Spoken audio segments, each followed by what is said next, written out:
Hey y'all, it's Boden with the Research Assistance Center at the University of Alabama.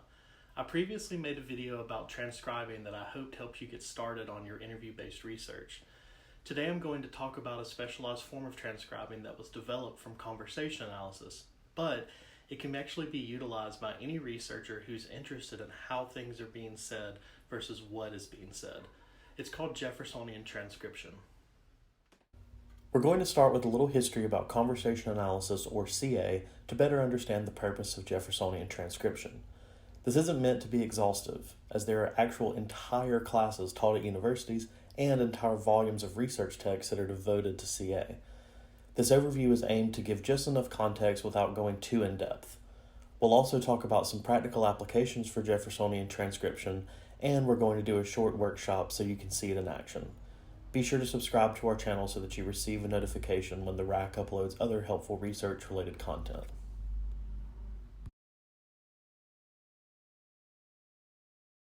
The beginnings of CA can be traced back to the work of scholars Harvey Sachs, Emanuel Shegloff, and of course the namesake of Jeffersonian transcription, Gail Jefferson, in the 1960s at UCLA.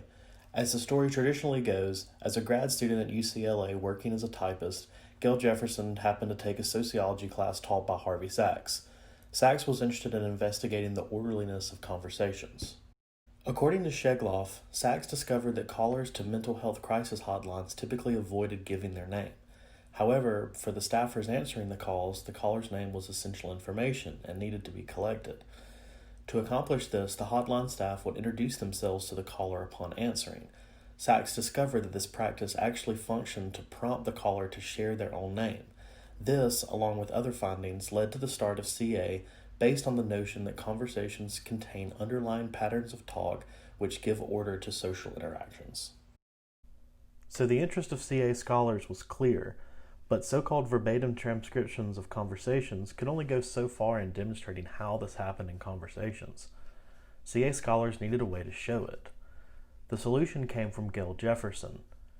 Jefferson's experience working as a typist and being in Sachs' course led her to develop a method of transcription that could attune to the qualities of conversation that interested CA scholars.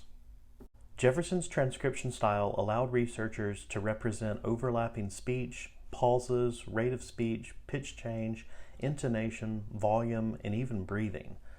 Jeffersonian transcription can be utilized in research interviews, but it also has many applications outside of formal research.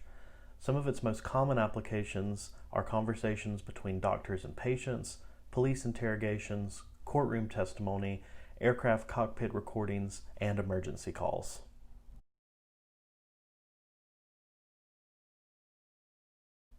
So now that we know a little bit about the background of Jeffersonian transcription, let's see it in action.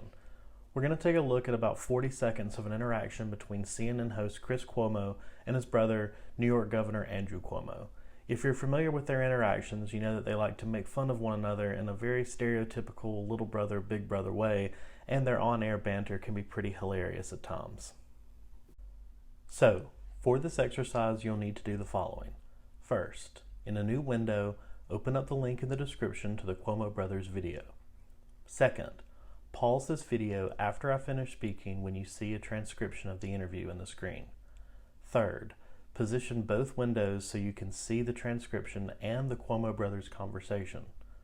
Finally, press play on the Cuomo Brothers interview and listen while paying attention to the transcript in this video. To keep it short, the transcript only applies to the last 40 seconds or so of the Cuomo Brothers interview, but feel free to watch the entire clip for context. While you watch, think about this. What is being captured in the transcript? How is it being captured? And is this accurate? When finished, stop the Cuomo Brothers video, but keep it pulled up because we will use it later, and then start playing this video again. As soon as you see the transcription appear, pause this video.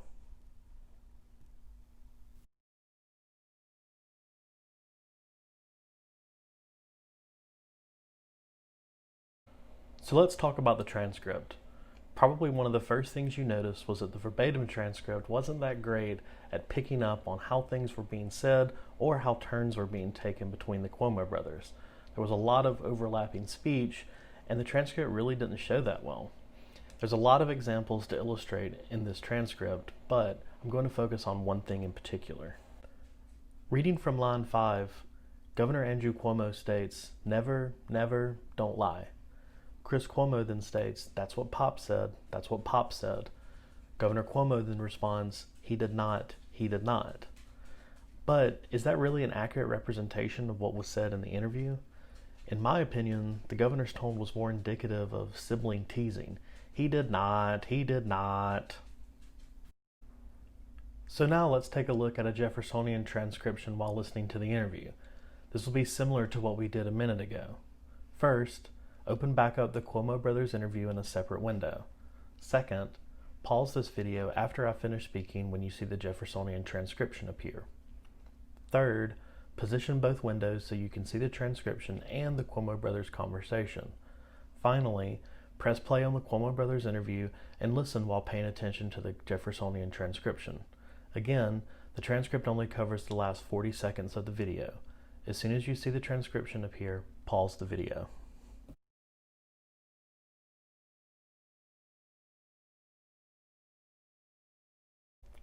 So let's talk about the Jeffersonian transcript.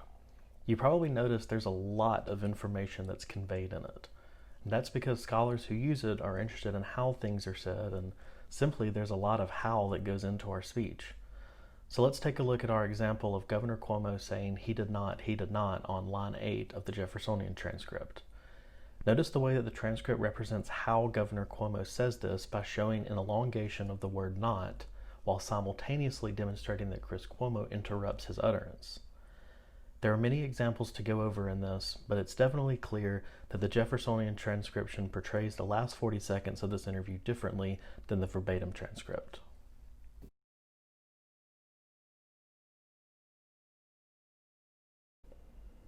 The Jeffersonian transcript used in this video was prepared by myself and my brilliant colleague and fellow qualitative researcher, Kelsey Guy.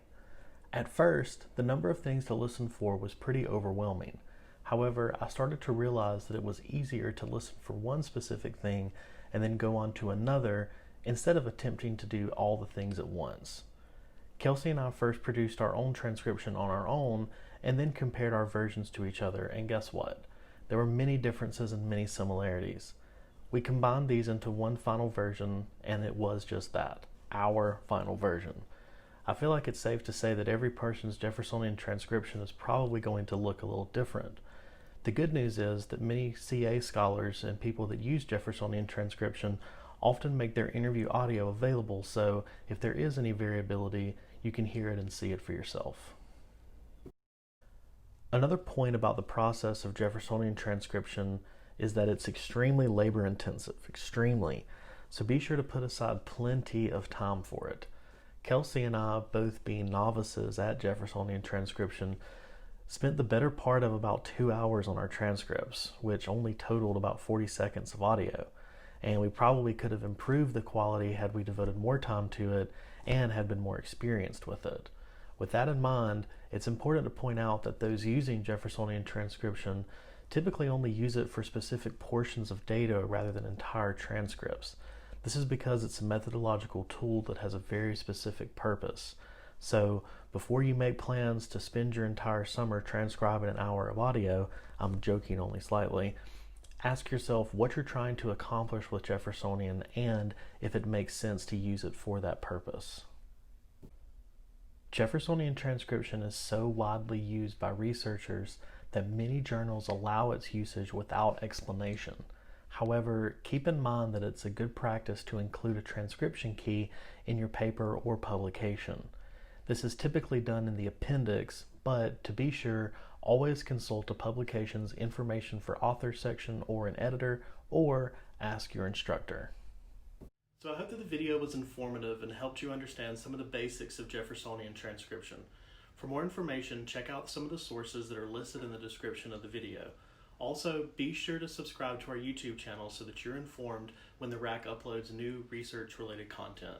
And as always, roll, qual, roll.